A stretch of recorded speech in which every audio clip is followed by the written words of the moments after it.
educational position.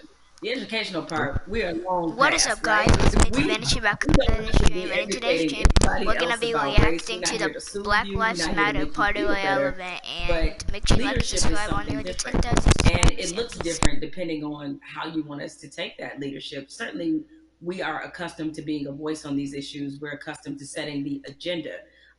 It's fine if we continue to lead in that direction. I think what we're looking for is if this were, a relay race, we want to pass the baton, and we want you to be able to say, okay, here's what we've been feeling about this issue. Here's what needs to happen to change it. The other part of this race is that you got to be willing to run it just as hard and as fast as we are. Because if you're not, that's why we remain stuck in the flying pattern that we've been in for hundreds of years and decades as we've tried to reconcile this issue. So we have to figure out what is the most useful way of allyship. We see a lot of people throwing statements around. We see a lot of people throwing money around.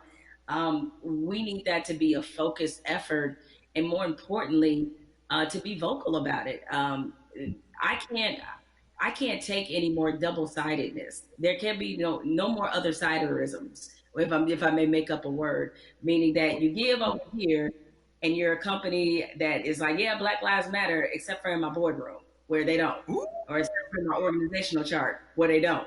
So I'm done with that, right? That's great. Charity's great. Charity doesn't change structural racism, right? What changes it is when you actively look in your building and ask, why aren't there more Black people in this building, in this boardroom, in this C-suite? So the allies that we have, what you can do, change the structure and cultures of your companies, of your businesses, of wherever it is you have influence. Start there. The thing I try to tell people is, it puts us in a no-win situation. I want our white sisters and brothers to be better educated and to care more, but I don't want to have to bear the burden of trying to teach and educate all the time. The reason you pay tuition is because it's costly to educate someone. You coming up to me and saying, educate me, that's costly to me emotionally and from a time point of view. Also, I think we have to be very honest. Nobody would go up to somebody and say, teach me Russian in 5 minutes. And by the way, make me feel good about it. But I mean, you wait, hold on a second. Like, you want me to teach you about racism, which is the history of race in America is just as complicated as Russian. And you want me to teach you that in 5 minutes. And also, if I make you feel bad about it in any way, now I got to be your therapist too. And like you said, soothe you or whatever. That's got to stop. I would love for somebody to come to me and say, I made my whole family watch the 13th and read The New Jim Crow and read White Fragility. And we had a question on page 52. Now, hey, we can have that conversation all day long because you're doing your homework, but don't flop on me like you never heard of Google. If you wanted to know about cryptocurrencies or whatever, you find that stuff out before any Black person ever heard of it. So I'm sure you can educate yourself about anything you want to know. I have to say something to you because I've never gotten a chance to talk to you. I feel like I know you because I'm such a big, mad, crazy Stan and fan. But I love you to death.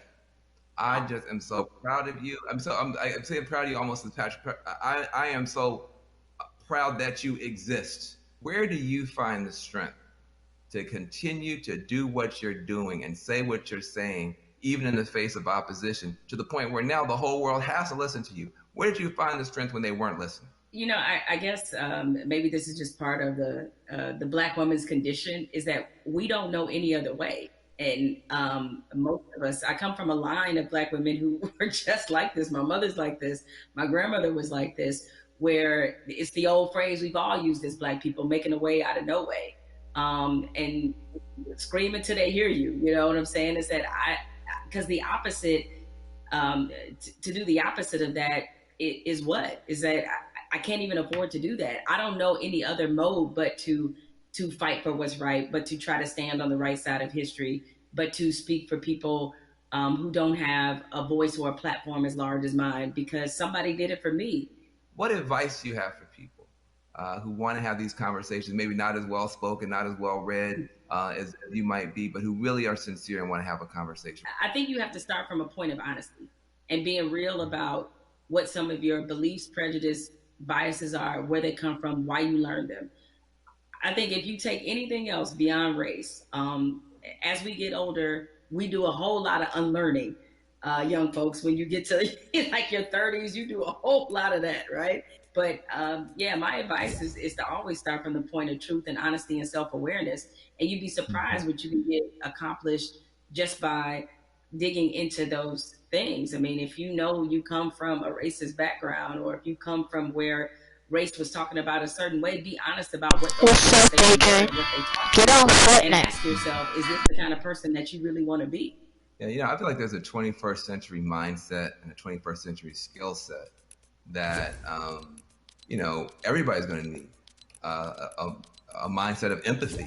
I mean, we're going to be dealing with people every color, flavor, every kind of human being ever born. We all have to deal with each other now because of the internet. Oh, when will you be able to All the get back confidence on? we're going to be competing against people in China and Nigeria. That's just the world. When will So you you have be to have able a to get mindset back of on? empathy to really try to understand where people are coming from. You have to have a skill set of listening.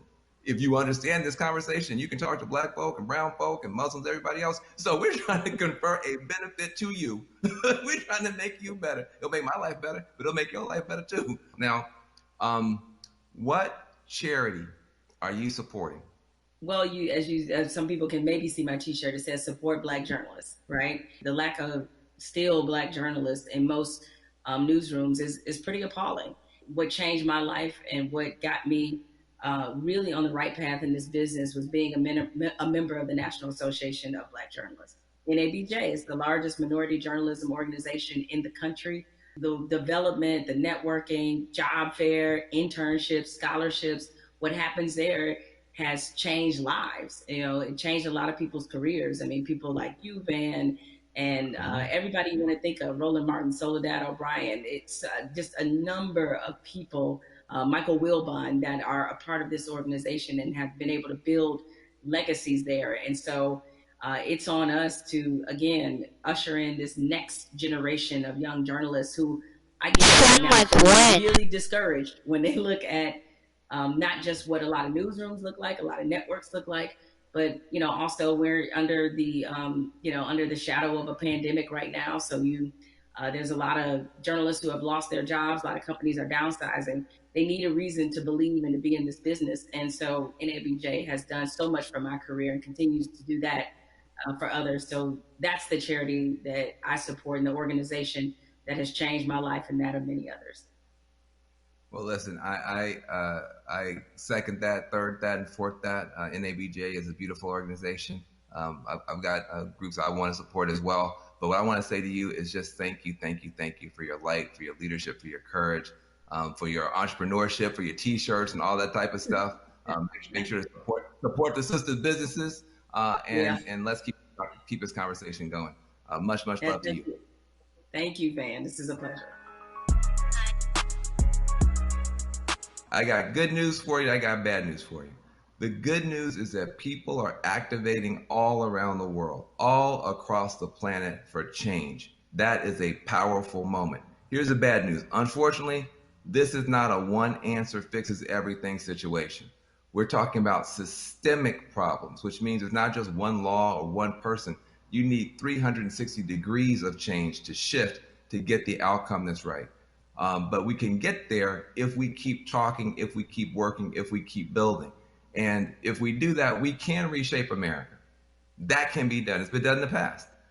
We can move the whole world in a better direction. So I hope that your cell phone right now is full of screenshots of these tools that we've been trying to give you to continue taking action from this virtual town hall. When the stream ends, the conversation should not end. We got to keep pushing. We got to keep going. We are in an important moment in history. And what you do is going to determine the outcome. 2020 is going to be talked about for 20 years, 100 years, maybe 1,000 years. But the future's not written. It's up to what you and I do and what you and I decide is going to happen. So I want to give a special thanks to the powerful voices that we've had: Elaine Welteroth, Killer Mike, Jamel Hill. Make sure you visit 50percentpledge.org to learn more about the power of money. Also visit my organization, reformalliance.com. We're trying to make a change. Let's be about it, not just talk about it. I'm Van Jones.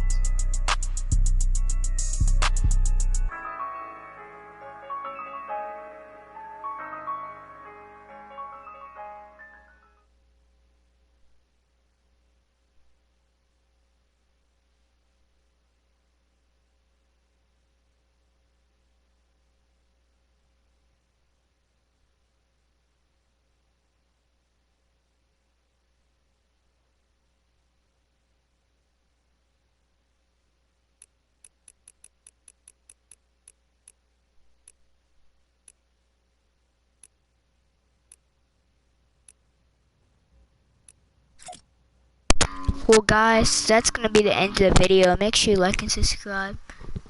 On the road to 10,000, and peace.